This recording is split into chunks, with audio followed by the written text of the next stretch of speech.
اڑتے فرشتے نبی کے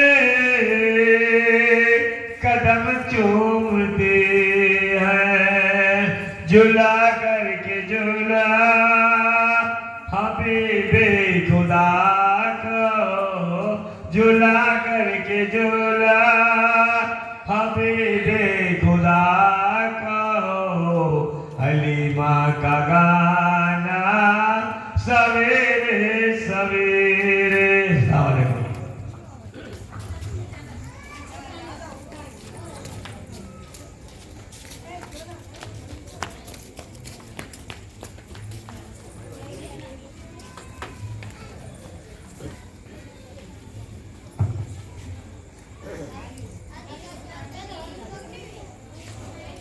السلام علیکم ورحمۃ اللہ تعالی وبرکاتہ.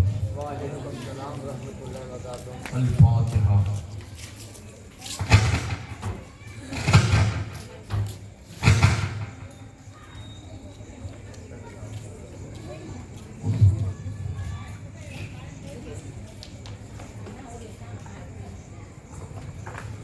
ان اللہ وملائکتہ یصلون علی النبی یا ایھا الذین آمنوا صلوا علیہ وسلموا تسلیما. اللهم صل على سيدنا نبينا وشفيعنا وحبيبنا مولانا محمد واصحابه وبارك وسلم. سبحان ربك رب العزة عما يصفون وسلام على المرسلين والحمد لله رب العالمين برحمتك يا ارحم الراحمين. الحمد لله الحمد لله رب العالمين والعاقبة للمتقين والصلاة والسلام على سيد الأنبياء والمرسلين وعلى آله وأصحابه وأزواجه وذرياته وأهل بيته وعلماء ملته وأولياء أمته أجمعين. أما بعد فأعوذ بالله من الشيطان الرجيم. بسم الله الرحمن الرحيم. لقد من الله على المؤمنين إذ بعث فيهم رسولا. آمنت بالله صدق الله مولانا العظيم وبلغنا رسوله النبي الأمين المكين المختار الكريم ونحن على ذلك لمن الشاهدين والشاكرين والذاكرين والحمد لله رب العالمين. بسط ادب و احترام خلوص دلی کے ساتھ آئیے ہم سب مل کر اللہ کے پیارے حبیب سرور کونین فخر دارین ہم گنہگاروں کی شفاعت کرنے والے حضور کنکروں سے کلمہ پڑھانے والے نبی بے زبانوں کے زبان سمجھنے والے آقا و داتا ہم غریبوں کی جھولی بھرنے والے نبی وہ دانائے سنبل ختم الرسل مولائے کل جس نے غبار راہ کو بخشا وادی فروغ سینہ نگاہ عشق و مستی میں وہی اول وہی یاسین وہی آخر وہی یاسین وہی طٰہٰ وہی قرآن وہی فرقان جو ساری کائنات کے لیے رحمت نذیر بشیر شاہد بن کے تشریف لائے اسی پیارے حبیب جسے ہم محمد رسول اللہ سے پکارتے ہیں تو اسی بارگاہ رسالت میں درود پاک کا ہدیہ پیش فرمائیں.